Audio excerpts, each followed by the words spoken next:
Robert Carson se tenait immobile dans son bureau, l'invitation entre les mains, comme si le papier pouvait encore changer de sens s'il le regardait assez longtemps. Gala caritatif annuel, tenue de soirée exigée, plus un accompagnant. À 42 ans, il était à la tête d'un groupe florissant, respecté, admiré, envié même. Pourtant, pour la 3e année consécutive, il s'apprêtait à y aller seul. Autour de lui, ses partenaires d'affaires viendraient avec leurs épouses, leurs maris, leurs compagnes. Lui arriverait encore une fois avec ce vide silencieux accroché à son bras, invisible mais lourd. Jennifer aurait adoré cette soirée. Elle aimait l'élégance feutrée de ces événements, les conversations inutiles mais polies, les sourires de façade. Elle savait jouer ce jeu avec grâce. Jennifer était partie depuis 3 ans déjà, emportée par une maladie brutale qui avait traversé leur vie sans demander la permission. Leur fille Lily n'avait alors que 3 ans. Aujourd'hui, elle en avait 6, les mêmes yeux bruns que sa mère, le même regard sérieux, comme si elle observait le monde avec une maturité trop grande pour son âge. Robert avait essayé d'avancer. Des amis bien intentionnés avaient organisé des rencontres, des agences spécialisées l'avaient appelé, mais rien ne s'était imposé. Il ne supportait pas l'idée de faire entrer quelqu'un dans la vie de Lily sans être sûr qu'elle resterait. Il refusait de lui faire revivre un autre départ. Et, au fond, il n'était pas prêt non plus. Son chagrin ne le paralysait plus, mais il avait refermé son cœur, comme on ferme une pièce après un incendie, par peur de voir ce qui reste. Ce gala comptait pourtant, son entreprise en était le principal sponsor. Arriver seul signifiait supporter les regards compatissants, les questions déguisées, les silences gênés. C'est alors que Margaret, son assistante, avait évoqué une solution, un service d'accompagnateur professionnel. Pas de romance, pas de mensonges, juste une présence pour traverser une soirée difficile. Robert avait résisté. L'idée lui semblait artificielle, presque honteuse, mais Margaret avait parlé avec douceur. « Ce n'est pas une comédie », avait-elle dit, « c'est du soutien ».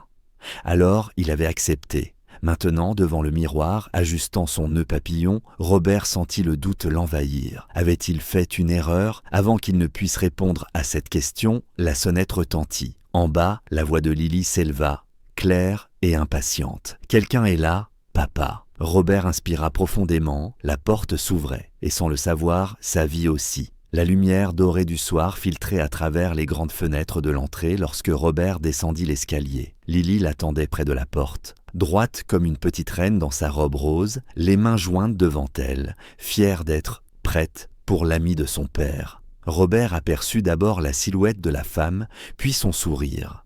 Un sourire calme, sans empressement, sans calcul. Elle n'entra pas comme quelqu'un qui vient remplir un rôle, mais comme quelqu'un qui sait attendre sa place.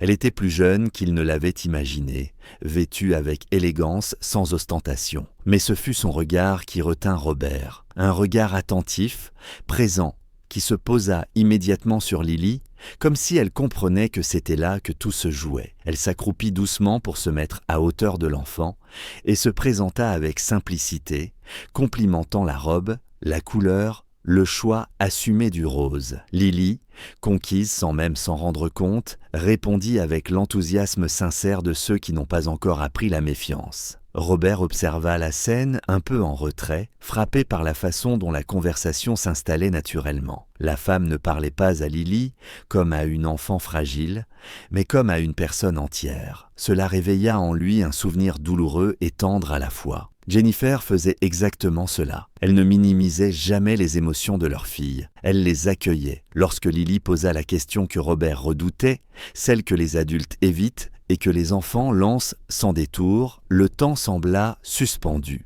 La femme répondit sans se troubler, sans fuir la vérité, mais sans la durcir. Elle expliqua, simplement, qu'elle était là pour accompagner son père, comme on accompagne quelqu'un qu'on apprécie. Rien de plus, rien de faux. Cette honnêteté désarma Lily et, contre toute attente, apaisa aussi Robert. Dans la chambre de jeu, Lily montra ses dessins, des maisons, des fleurs, et cette famille incomplète où un espace restait blanc. Quand Lily expliqua ce vide avec des mots trop grands pour son âge, Robert sentit son cœur se serrer. La femme ne détourna pas le regard. Elle s'agenouilla, observa le dessin avec respect et dit que parfois, ne pas savoir était normal, que certaines places se remplissaient quand on ne les attendait plus. À cet instant précis, Robert comprit quelque chose d'inquiétant et de réconfortant à la fois. Cette femme, censée n'être qu'une présence temporaire, venait de franchir sans effort une frontière qu'il protégeait depuis des années, et il ne savait plus s'il voulait vraiment la refermer.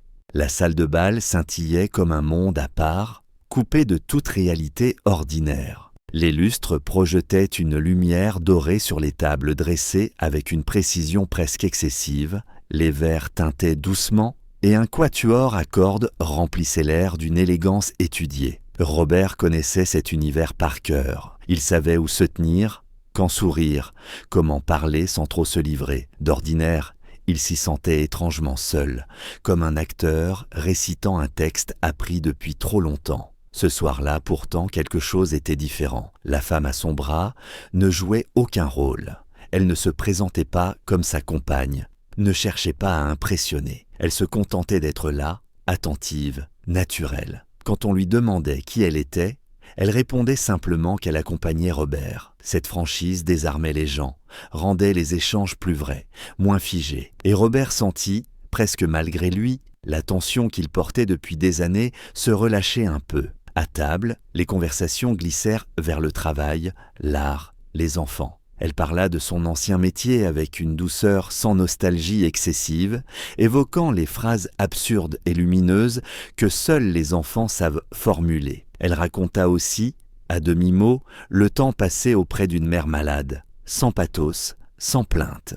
Juste cette vérité nue. Certaines expériences vous transforment à jamais. Robert l'écoutait avec une attention qu'il ne se rappelait pas avoir offerte à qui que ce soit depuis longtemps. Il se surprit à penser qu'il aimait cette manière qu'elle avait d'accepter l'incertitude, là où lui s'accrochait désespérément au contrôle. Puis, au moment où la soirée entrait dans sa phase la plus mondaine, son téléphone vibra. Le nom de la gouvernante s'afficha. Une simple phrase suffit à faire basculer son monde. Lily n'arrivait pas à dormir. Elle pleurait, appelait son père, terrifiée par l'idée qu'il ne revienne pas. La musique, les sourires, le prestige de la soirée s'effacèrent instantanément. Sans hésiter, Robert se leva. Il s'excusa, expliqua brièvement, prêt à tout abandonner. Il s'attendait à ce que la femme reste en arrière, que la logique du contrat reprenne ses droits. Mais elle le regarda avec une évidence tranquille et dit qu'elle viendrait avec lui. Pas par obligation, par choix. Sur le chemin du retour, le silence entre eux n'était plus gênant. Il était chargé de compréhension.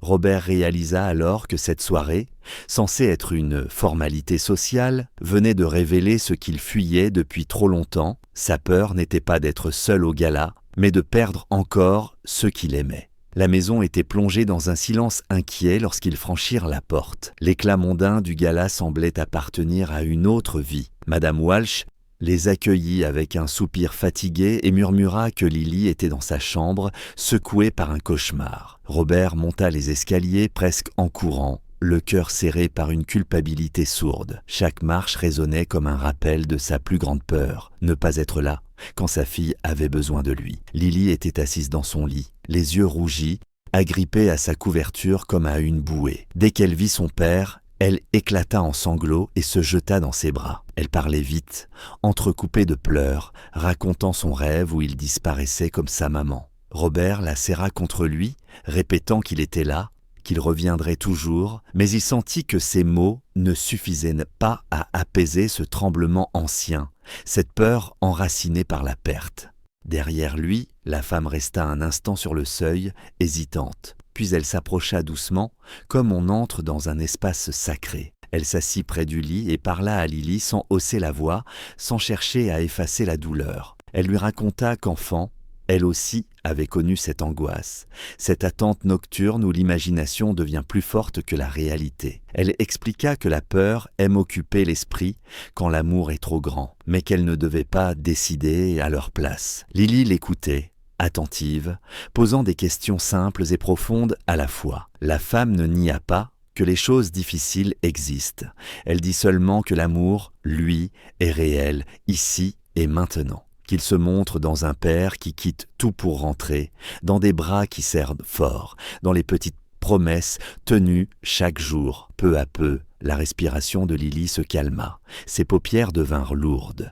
Quand elle demanda si la femme pouvait rester jusqu'à ce qu'elle s'endorme, Robert sentit quelque chose céder en lui. Il hocha la tête. La femme s'installa dans le fauteuil et inventa une histoire douce, sans héroïsme excessif, où le courage prenait la forme de la présence. Lily s'endormit en tenant la main de son père. Dans la pénombre de la chambre, Robert comprit enfin que guérir ne signifiait pas oublier la peur, mais apprendre à ne plus la laisser gouverner l'amour. La maison s'était apaisée, comme si la nuit elle-même avait ralenti son souffle. Robert referma doucement la porte de la chambre de Lily et descendit à la cuisine. La femme l'y attendait déjà, assise près du plan de travail, les mains entourant une tasse de thé qu'il venait de préparer. Il y avait entre eux une intimité nouvelle, discrète, née non pas de la proximité physique, mais du partage d'une vérité fragile. Robert la remercia, d'une voix plus basse qu'à l'habitude. Il avoua ce qu'il taisait depuis longtemps, la peur constante de ne pas être assez,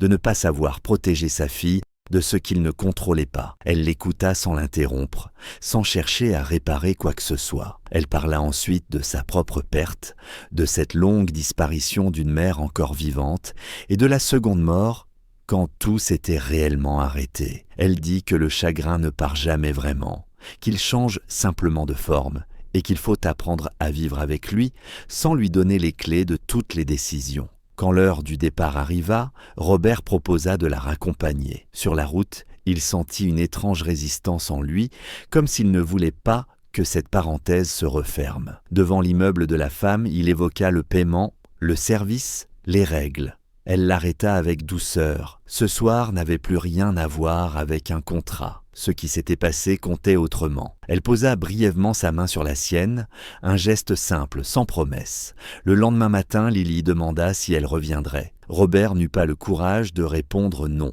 Et quand, plus tard, le téléphone sonna, il sut, avant même de décrocher, que quelque chose avait changé. Les jours suivants, les visites devinrent naturelles. La femme entra dans leur quotidien sans jamais forcer sa place. Elle ne remplaça rien. Elle ajouta. Les mois passèrent lentement, sans précipitation.